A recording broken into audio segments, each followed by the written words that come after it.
Ito na ang mabibilis na balita.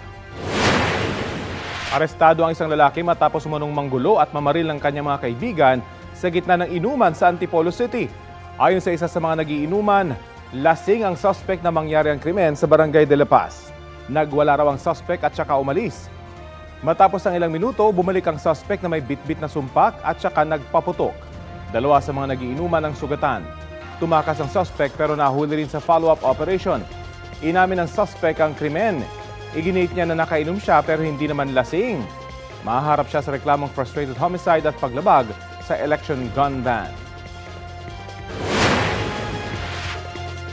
Dalawang kumpirmadong patay nang tumaob ang isang tugboat matapos mabangga na isang foreign vessel sa dagat na sakop ng Maasim, Sarangani.